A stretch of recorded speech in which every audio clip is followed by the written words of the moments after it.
बेचारी लहर जब से शादी की है तब से किसी न किसी मुसीबत में फंसी रहती है।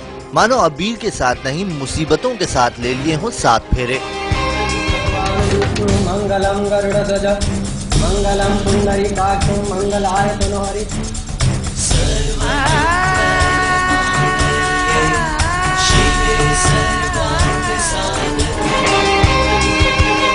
खैर अब आप ही देखिए, कभी ससुराल वालों की वजह से परेशान तो कभी अपने घर वालों को लेकर टेंशन में। अब आप लोग सोच रहे होंगे कि अब क्या हो गया लहर को।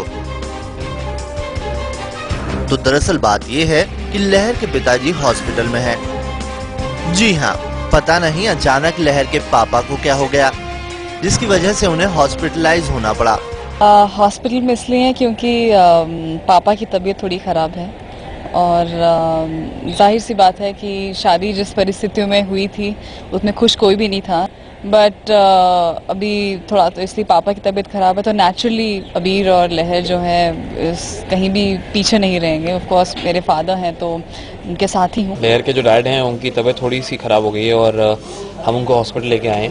तो पापा के हॉस्पिटलाइज होने की वजह से लहर और अबीर इतने परेशान हैं। वैसे आखिर उन्हें अचानक ऐसा क्या हो गया है ये अभी मैं नहीं बता सकती, तो ये दर्शकों के लिए कि वो एंजॉय करें इसे।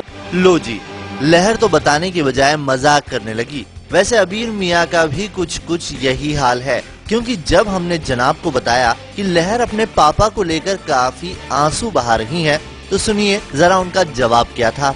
दरअसल क्या है कि पिछले थोड़े 1-2 हफ्ते से लहर रोई नहीं है और हम लोग सोच रहे हैं कि ये अच्छा मौका है कि वापस वो रोए, क्योंकि जब लड़कियां रोती हैं, ऐसा मानना है टीवी इंडस्ट्री का कि टीआरपी ऊपर जाती है। और टीआरपी मतलब आप लोग, तो हमें कहना कि हम ज्यादा रुलाते हैं थोड़ा मुश्किल है। आप ही लोगों को भी पसंद है इसलिए दिखाते हैं। ओहो, तो रोना धोना इज ऑल अबाउट टीआरपी। सही जा रहे हैं अबीर आप। आपको तो लगता है ससुर जी की तबीयत का बिल्कुल भी ख्याल नहीं है। चलिए कोई नहीं, इसमें आपका भी कोई दोष नहीं है, आप हैं ही इतने मजाकिया। वैसे ये तो कुछ भी नहीं। आपको पता है अबीर के ससुर जी हॉस्पिटल में हैं और इधर अबीर लगे हैं अपना बैकग्राउंड बताने में। हमें भी चोट लगती है और मैं भी हॉस्पिटल जा चुका हूँ पर्सनली भी। स्पोर्ट्स इंजरियाँ होती थी मुझे बहुत स्कूल में। मेरे घुटने का ऑपरेशन भी हो चुका है। तो मैं वाकिफ़ हूँ। मैं पहले डॉक्टर बनना चाहता था बचपन में, तो मैंने बायो ले भी ली थी, लेकिन फिर इवेंचुअली मैंने मैथ्स ली और वापस फिर एमबीए किया। तो हॉस्पिटल से पुराना रिलेशन है। मेरे ब्रदर इन लॉ सर्जन है, मेरे मामा डॉक्टर्स हैं, तो ऑफ एंड ऑन हम हॉस्पिटल से काफ़ी रिलेटेड रह चुका हूँ मैं पर्सनली। सुना ना आपने। वैसे अच्छा ही हुआ जो इस समय अबीर के ससुर जी यानी ब्रिजभूषण जी हॉस्पिटल में है, क्योंकि अगर नहीं होते तो पक्का अबीर की ये बातें सुनकर वो फिर से पहुंच जाते हॉस्पिटल। मुंबई से इरम खान के साथ ब्यूरो रिपोर्ट, E24। हाय, मैं हूँ अबीर और ये जो जगह है ये थोड़ी जानी पहचानी नहीं लग रही ना, क्योंकि ये हमारा पर्सनल सेट नहीं है, ये है हॉस्पिटल का सेट। और हॉस्पिटल के सेट में आपको बहुत सारी ऐसी चीज़ें दिखती हैं जो असली हॉस्पिटल में होती हैं। तो जैसे यहाँ पे भी इन्होंने ये सारी चीज़ों के नाम लिखे हुए हैं, जो इसमें से ज़्यादातर चीज़ें आपको हॉस्पिटल में देखने को मिलेंगी।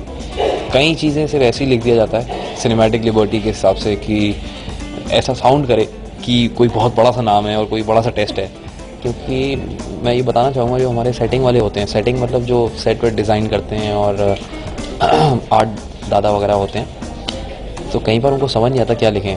तो अगर कोई चीज़ डिस्टिंक्ट शॉट में है या बहुत दूर है फ्रेम में और दिखाना है कि कुछ बड़ा नाम है, तो वो बस ABCD जंबल करके लिख दिया जाता है ताकि आप लोगों को लगे कोई बहुत बड़ा सा नाम है और कोई बहुत बड़ी चीज़ है। तो ये है। अब ये मुझसे पूछा गया कि मैं इसको एक्सप्लेन करूँ, तो पहला वाला तो सिंपल है, पेशेंट रिलेशन। पेशेंट रिलेशन मतलब जहाँ पे पेशेंट्स के साथ उसकी फैमिली वालों के साथ गुफ्तगू की जाती है, उनके रूबरू जाके उनको बताया जाता है कि क्या प्रॉब्लम है, क्या इलाज है, कैसे होना है। सेकेंड वाला कैजुअल्टी है। कैजुअल्टी वार्ड तो हम लोग बचपन से देखते आ रहे हैं, जो पुरानी अमिताभ बच्चन की फिल्मों में होता था कैजुअल्टी, और सीधे अंदर ले गए स्ट्रेचर पे।